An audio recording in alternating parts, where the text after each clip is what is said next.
And it goes a little something like Assalamualaikum warahmatullahi wabarakatuh. Halo semuanya, perkenalkan nama saya Laila Ipandari. Saya dari kelas Agribisnis A untuk mentoring Tafakufidin kelompok 2. NIM saya adalah 2003211000077. Di sini saya akan memberikan materi mengenai tajwid dan pembahasan juga mengenai tajwid. Sebagai umat Islam, membaca Al-Quran adalah suatu kewajiban. Ibadah ini bahkan memiliki balasan pahala yang luar biasa, di mana keutamaan dari membaca Al-Quran ini, satu hurufnya itu diganjar dengan satu kebaikan dan dilipatkan menjadi 10 kebaikan. Untuk itu, kita sebagai umat Islam wajib sekali untuk membaca Al-Quran dengan menggunakan tajwid. Supaya apa? Supaya tidak ada salah pengertian dalam satu hurufnya. Karena setiap makna dalam Al-Quran itu mempunyai arti yang berbeda-beda. Jika dalam pengucapan kalimat itu berbeda, maka kata tersebut juga akan memiliki arti yang berbeda. Kembali lagi bersama saya untuk pembahasan mengenai tajwid kali ini. Langsung saja, kita masuk pada pembahasan. Apa itu yang dimaksud dengan tajwid? Dalam baca Al-Quran, ada ilmu yang disebut dengan tajwid. Tajwid adalah kata yang berasal dari bahasa Arab, yaitu jawada yujawidu tajwidan, yang artinya yaitu membaguskan. Sedangkan menurut istilah, tajwid adalah ilmu untuk mengetahui bagaimana cara melafalkan huruf yang benar dan dibenarkan, baik berkaitan dengan sifat mat dan sebagainya. Misalnya tarkik, tafhim, dan selain keduanya. Pada pengertian tajwid tersebut dijelaskan bahwa ilmu tajwid ini berkaitan dengan pelafalan huruf-huruf hijaiyah dan tata cara dalam melafalkan huruf-huruf tersebut dengan baik dan benar. Karena akan ada huruf-huruf yang dibaca panjang, tebal, tipis, berhenti terang, berdengung, dan sebagainya.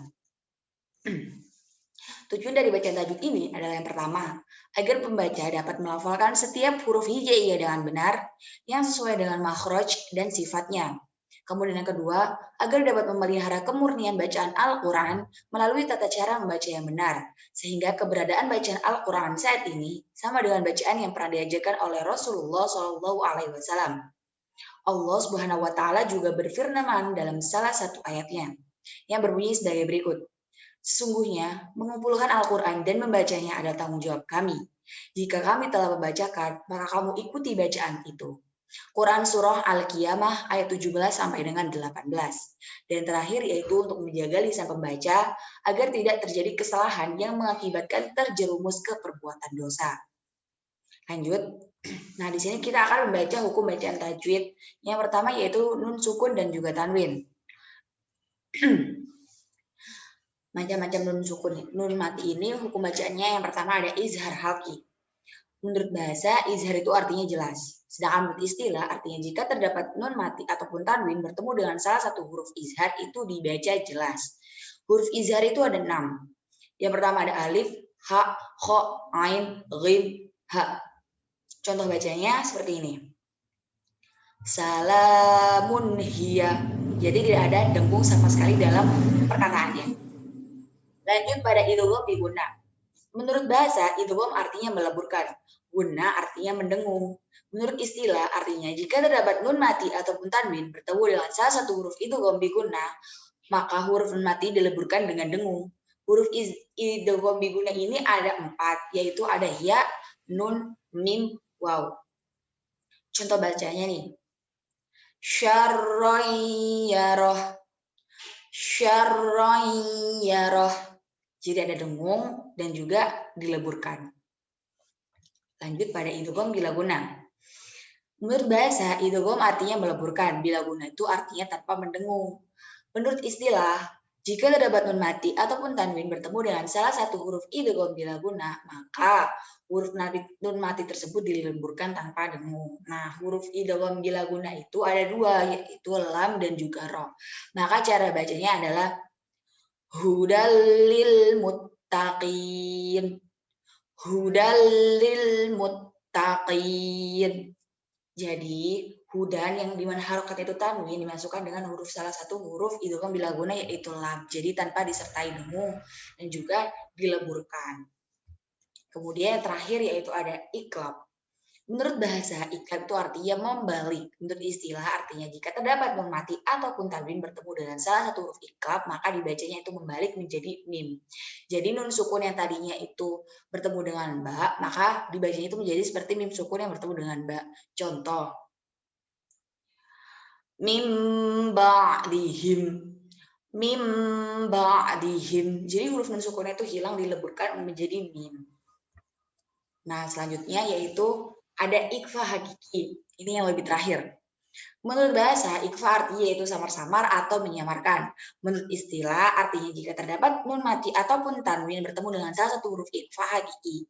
Huruf nun mati dibaca samar-samar.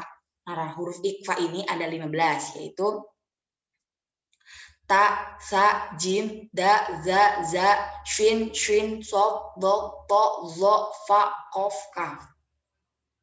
Contoh bacaannya adalah min syai'in, min syai'in. Nah, jadi disamarkan. Baik, lanjut.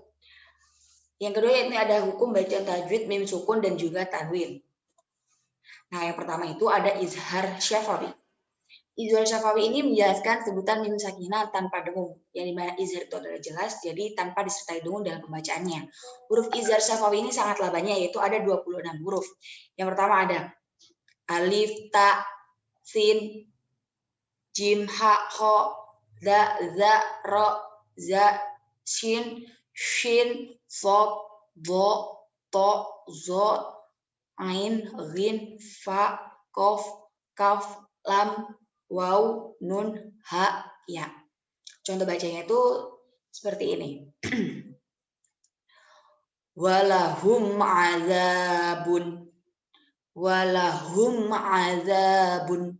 Jadi apabila mim sukun itu bertemu dengan salah satu huruf izhar syafawi, maka dibaca itu jelas, tidak ada dung sedikit pun. Lanjut yang kedua yaitu ada ikhfa syafawi. Apabila ada mim sukun bertemu dengan salah satu huruf ikhfa syafawi, yaitu ba.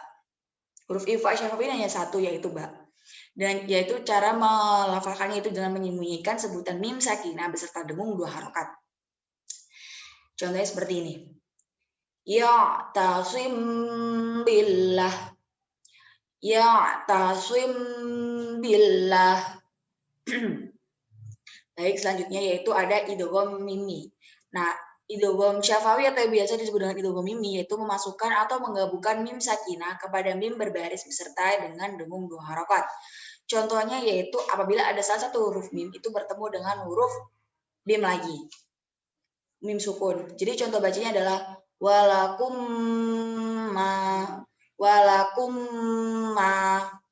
Baik, selanjutnya yaitu ada tambahan penjelasan mengenai matobi'i atau mat asli. Nah, hukum baca dari matobi'i ini apabila ada huruf yang dipanjangkan bunyi suaranya yaitu berupa huruf dhammah itu bernada dengan huruf waw sukun. Kemudian kasro itu bertemu dengan huruf ya sukun, kemudian ada fathah yang bertemu dengan huruf alif. Cara bacanya salah satunya adalah misalnya seperti ini. Allazina. Jadi dibaca panjang 3 harokat. Selanjutnya yaitu ada mat arid lis sukun. Nah, hukum bacaan disebut mat arid lis sukun adalah apabila ada hukum bacaan mat tabi'i atau hukum bacaan mat lain dan sesudahnya terdapat wakof atau tempat berhenti. Misalnya tuh biasanya mat arid lis sukun itu terdapat di akhir kalimat. Misal bacanya itu seperti ini. Sahun. Jadi dibacanya tuh kayak melebur gitu. Sahun. Seperti itu. Baik, syukron dari penjelasan. Seperti itulah pembahasan mengenai tajwid pada hari ini. Semoga apa yang telah saya sampaikan bermanfaat untuk teman-teman semuanya. Saya ingin pamit undur diri. Sebelumnya mohon maaf jika ada kesalahan dalam perkataan dan juga perbuatan, baik itu disengaja maupun tidak disengaja, karena kesempurnaan hanyalah milik Allah Subhanahu wa taala. Saya pamit undur diri. Terima kasih. Wassalamualaikum warahmatullahi wabarakatuh.